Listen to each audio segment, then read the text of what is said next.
Okay, hello. And I have a lot of explaining to do because it's currently like 10 right now.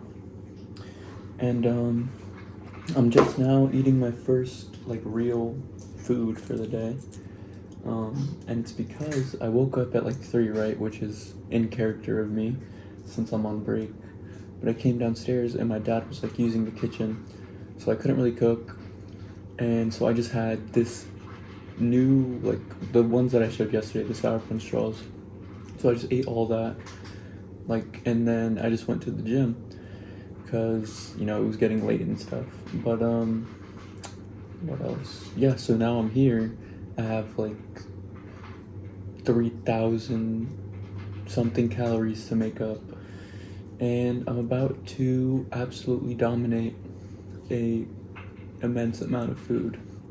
And yeah, so for the first meal here, it's gonna be like a rough guesstimate, not for the sushi, because like the macros are on the bottom, but definitely for like the sandwich, because I don't really know, but I'll just search it up for whatever kind of sandwich it is, or just like the average sandwich or whatever from Jimmy John's. But here's the guesstimated macros, and I'm eating this entire Fiesta 3-party sushi tray, and then this sub. I don't even know what kind of sub it is, but yeah, so this should be like at least 2,000 something calories. So it should get me up to 2,000, and then after that, I might cook something that's more protein, like heavy. But or I might just have like a bunch of protein shakes, or like a yogurt bowl and protein shakes, but something to get the protein in. So yeah, that's it for now. So I have like a lot of stuff to do. I've just been lazy as heck these past few days, so I need to lock in because it's almost over. But yeah, that's it for now. So I will either see y'all when I'm eating my second meal or when I'm reading. So goodbye. Okay, hello, welcome to my reading for today, which was 1 Samuel chapters 12 and 13, they weren't really confusing, but I'll just talk about them. I'll just read the explanations. So it says 1 Samuel chapter 12 is a farewell address from, so chapter 12 is basically like a farewell from the prophet Samuel to the Israelites, and he basically just he defends his integrity, and he basically said, he asks all of Israel, have I ever done any wrong? If I've ever wronged anyone, I'll make restitutions right now. And then they're all like, no, you've never done anything wrong. You've never oppressed us. You've never accepted anything from anyone. You've never cheated us. And so then he says to them, the Lord is witness against you this day, and the Lord's anointed is witness that you have found nothing in my possession. The Lord is witness, they said. So, they basically confirm that. And then the next part of this chapter is titled Samuel Admonishes the People.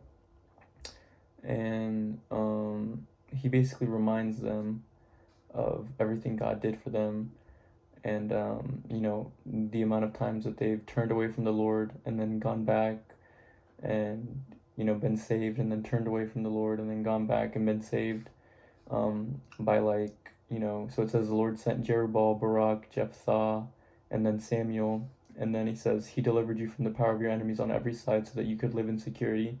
Yet when you saw Nahash, the king of the Ammonites, advancing against you, you said to me, no, a king must rule over us, even though the Lord your God is your king. And so then the next part, or the last part of this chapter, is titled Warnings for People and King. And so he basically warns them. He says, now here's the king you chose. See, the Lord has given you a king. If you fear and serve the Lord, if you listen to the voice of the Lord, and do not rebel against the Lord's command, if both you and the king who rules over you follow the Lord your God, well and good. But if you do not listen to the voice of the Lord, and if you rebel against the Lord's command, and the hand of the Lord will be against you and your king. So then he says, now then, stand ready to witness the great marvel of the Lord is about to accomplish before your eyes. And so basically he says, like, as punishment for like asking for a king, he says that God is gonna send like rain and thunder like over, I guess, the wheat fields. And so that's exactly what happens. And so then it says, they said to Samuel, "Pray to the Lord your God for us, your servants, that we may not die for having added to all our other sins the evil of asking for a king." And then he says, "Do not fear," Samuel answered them. "You have indeed committed all this evil, yet do not turn from the Lord, but serve him with your whole heart. Do not turn aside to gods who are nothing, who cannot act and deliver. They are nothing. For the sake of his own great name, the Lord will not abandon his people, since the Lord has decided to make you his people. As for me, far be it from me to sin against the Lord by ceasing to pray for you and to teach you the good and right way. But you must fear the Lord and serve him faithfully with all your heart, for you have seen the great things that the Lord has done among you. If instead you continue to do evil, both you and your king shall be swept away." So that is chapter 12. And then chapter 13 was the one that was kind of confusing.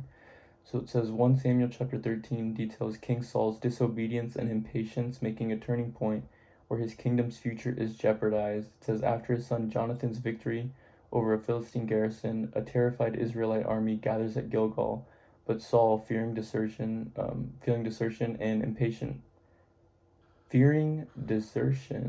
and impatient for the prophet Samuel's arrival, unlawfully offers sacrifices himself, leading Samuel to declare God will find someone else to rule because Saul prioritized people over God's command, all while the Philistines with superior metalworking disarmed the Israelites.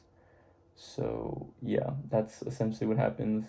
Saul, like, I guess they were like waiting for Samuel to arrive, and then when Samuel didn't arrive, like on time, I guess, like a bunch of his army abandoned him.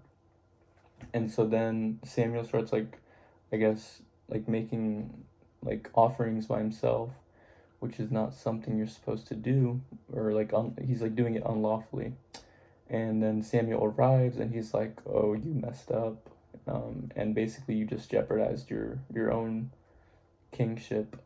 But I don't know what's gonna happen after this. I know the next chapter is super duper duper long. It's like these two chapters were like 20 something lines or sentences, and this next one is 52. So, but I'm sure a lot happens. But that is my reading for today. And what else? There is nothing else to say or do other than show you these macros. And yeah, that's it for the day.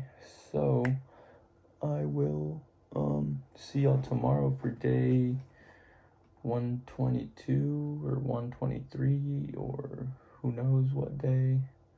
But I will see you then. So like if you want, comment if you want, subscribe if you want, and I will see you tomorrow. Goodbye.